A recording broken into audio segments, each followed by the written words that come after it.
Vijayawada 42వ division సంబంధించి ఈరోజు అనేక అభివృద్ధి సంక్షేమ కార్యక్రమాలు చేపట్టారు. ఈ యొక్క అంశం పైన మనతో మాట్లాడడానికి వైఎస్ఆర్సీపీ యువ కార్పొరేటర్ పడిపాటి చైతన్య రెడ్డి మనతో ఉన్నారు. వారి మాటలను తెలుసుకునే ప్రయత్నం చేద్దాం. నమస్తే మేడం.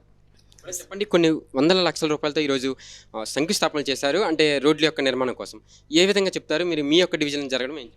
పశ్చిమ నియోజకవర్గంలో ముందుగా నేను చాలా గర్వంగా చెప్పుకుంటాను 42వ డివిజన్ కార్పొరేటర్ని అని అంటే ఐ ఫీల్ వెరీ ప్రౌడ్. ఎందుకనంటే గత 5 ఏళ్ళు చూసుకున్నట్లయితే ఎటువంటి అభివృద్ధికి కూడా ఈ యొక్క డివిజన్ నోచుకోలేదు.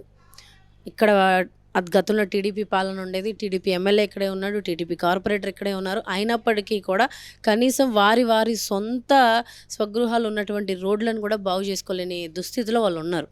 మరి ఈరోజు ఈ 5 ఏళ్ల పాలనలో జగన్మోహన్ రెడ్డి గారు ముఖ్యమంత్రి అయ్యి ఇక్కడ వెల్లంపల్లి శ్రీనివాసరావు గారు శాసనసభ్యుడిగా అయిన తర్వాత, ఆయన మంత్రిగా పదవి బాధ్యతలు స్వీకరించిన తర్వాత ఈ 5 ఏళ్ల పాటు కూడా వెల్లంపల్లి శ్రీనివాసరావు గారు అహర్నిశలు నియోజకవర్గం గురించి, డివిజన్ల గురించి చాలా కష్టపడి మరి ఎప్పటికప్పుడు ప్రతి రోడ్డుని కానివ్వండి, ప్రతి ఒక్క పార్కులు కానివ్వండి, డ్రైన్స్ కానివ్వండి, ఎక్కడ వాటర్ ట్యాంకులు లేవు, ఎక్కడ ఏ డెవలప్మెంట్ కావాలి, ఇది ఎక్కడ ఏ పని చేస్తే ఆ వార్డు డెవలప్ అవుతుంది అని ఆలోచనతోటి ఈరోజు ప్రతి వార్డుని కూడా, నియోజకవర్గంలో ఉండేటువంటి 22 వార్డులలో కూడా కొన్ని కోట్ల రూపాయలు వెచ్చించి డెవలప్మెంట్ యాక్టివిటీస్ చేయడం జరిగింది. మరి అందులో భాగంగానే మరి మా 42వ డివిజన్లో చూసుకున్నట్లయితే ఇప్పటి వరకు కూడా 20 కోట్లకి పైచీలకే డెవలప్మెంట్ వర్క్స్ అనేవి జరిగాయి. ఈరోజు మార్నింగ్ కూడా ఒక 1,18,00,000 వర్క్స్కి 3 రోడ్లకు కూడా మేము శంకుస్థాపన చేసుకోవడం జరిగింది.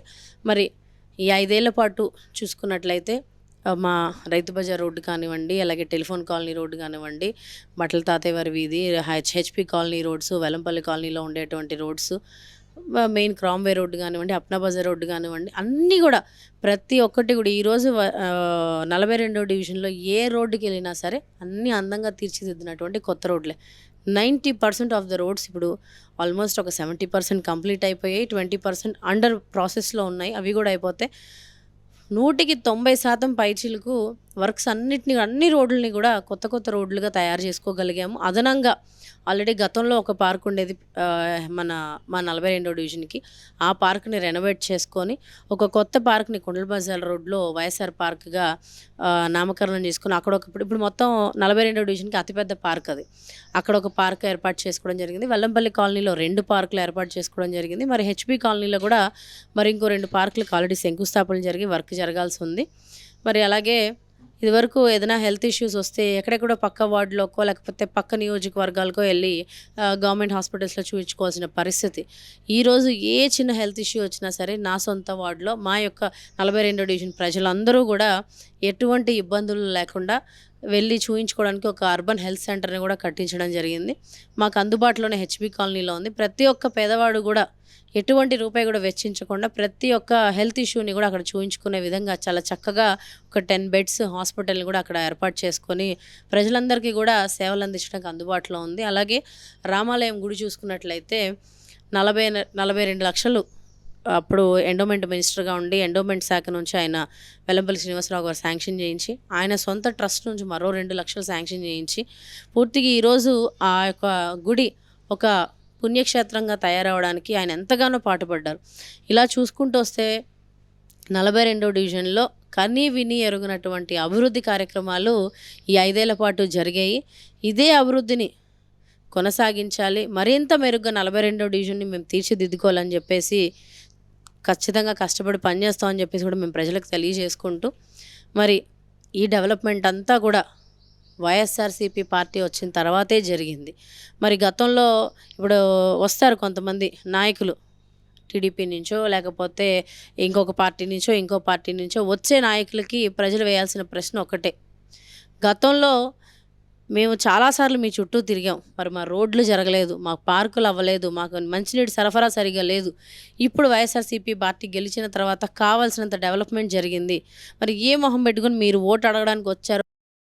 ఒక అక్క చెల్లెమ్మ కూడా అడిగితే అప్పుడు వాళ్ళకి అర్థమవుతుంది మేము ఇక్కడ ఏమీ వెలగబెట్టకుండా వచ్చి ఓటు అడగడం పద్ధతి కాదు అని చెప్పేసి. రెండోది, ఈరోజు ఏ గుమ్మానికి వెళ్ళినా సరే జగనన్న ఇస్తున్నటువంటి సంక్షేమ పథకాలు ఉన్నాయి. ఏ ఇంట్లోకి వెళ్ళినా అక్క మాకు జగనన్న ఇస్తున్నటువంటి ఆసరా వస్తుంది, జగనన్న ఇస్తున్నటువంటి విద్యా కానుక వస్తుంది, జగనన్న ఇస్తున్నటువంటి పెన్షన్ వస్తుంది, లేదంటే జగనన్న ఇచ్చినటువంటి అమ్మఒడి వస్తుంది అని చెప్పేసి ప్రతి ఒక్క పేద అక్క చెల్లెమ్మ కూడా చెప్తా ఉంది ఏ గుమ్మానికి వెళ్ళినా సరే. రేషన్ కార్డులు అదనంగా ఎన్నో రేషన్ కార్డులు ఇవ్వడం జరిగింది. ఆరోగ్యశ్రీ కార్డులు ఇచ్చారు. ఎంతోమంది వృద్ధులకు కానివ్వండి, వికలాంగులకు కానివ్వండి, అలాగే వితంతువులకు కానివ్వండి, ఈరోజు పెన్షన్స్ నిన్నటికి నిన్న 3,000 రూపాయలు పెన్షన్ చేశాడు ప్రతి ఒక్కరికి కూడా. మరి ఇట్లా చూసుకుంటూ పోతే ఇన్ని లక్షల రూపాయలు, ఇన్ని కోట్ల రూపాయలు ప్రజలకు అందిస్తూ ఉన్నాడు జగన్మోహన్ రెడ్డి గారు పథకాల రూపంలో. కాబట్టి వీటన్నిటిని కూడా ప్రజలందరూ కూడా గుర్తుపెట్టుకుంటారు. ఏ పగటి వేషగాళ్ళు వచ్చినా, ఏ పప్పు నాయకులు వచ్చినా, లేకపోతే ఏ తుప్పు నాయకులు వచ్చినా సరే గెలిచేది వైఎస్ఆర్సీపీ పార్టీ. వైఎస్ఆర్సీపీ పార్టీ ఎంత స్ట్రాంగ్గా ఉంది అని అంటే, ఇక్కడ ఈరోజు చిన్న పిల్లని అడిగినా సరే ఏంట్రా బాబు ఏంటి పరిస్థితి అంటే, మొన్న రీసెంట్గా చూసాం పాపం జనసేనలో ఉన్నటువంటి ఇక్కడ ఉన్నటువంటి ఒక బఫున్ నాయకుడు ప్రజల్లోకి వెళ్తే ఒక చిన్న బాబు చెప్తా ఉన్నాడు, నీకు ఇక్కడ కుర్చీ లేదు, నీకు ఇక్కడ సీటు లేదు, నువ్వు అనవసరంగా తిరుగుతున్నావురా బాబు అని చెప్పేసి చిన్న పిల్లోడు చెప్తుంటే వినడానికి చూడడానికి నిజంగా చాలా హాస్యాస్పదంగా ఉంది. అంతటి దిగజారుడుతనంలో ఉన్నారు వాళ్ళు.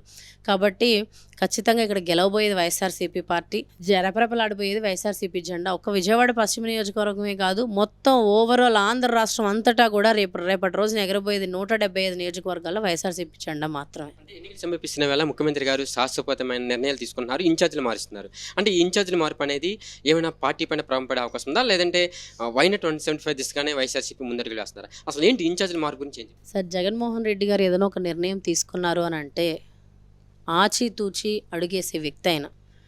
డెఫినెట్గా ఆయన తీసుకున్నటువంటి ప్రతి నిర్ణయానికి కూడా ఒక అర్థం ఉంటుంది.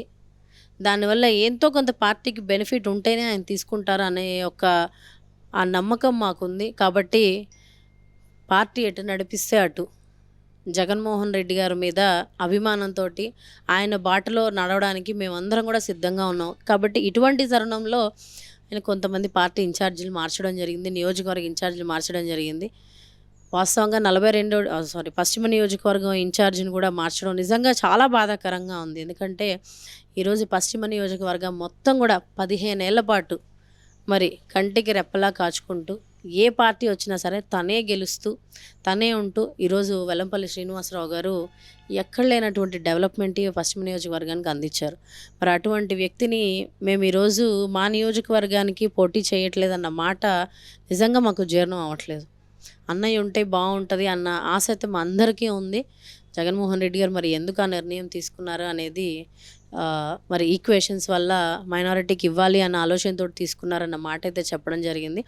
అయినప్పటికీ కూడా పొద్దున్నేస్తే అన్నయ్య అన్నయ్య అని తిరుగుతూ ఈరోజు అన్నయ్యతో పాటు మేము ఈ నియోజకవర్గంలో ప్రయాణించలేకపోతున్నాం అన్న బాధ మాత్రం నిజంగా మమ్మల్ని కలిచివేస్తుంది. అయినప్పటికీ కూడా జగన్మోహన్ రెడ్డి గారు చెప్పిన మాటకి మేమందరం కూడా శిరస వహిస్తాము. ఏ అభ్యర్థి నిల్చోబెడితే ఆ అభ్యర్థిని గెలిపించుకోవడానికి ఖచ్చితంగా కష్టపడతామని మాత్రం తెలియజేసుకుంటా ఉన్నాను.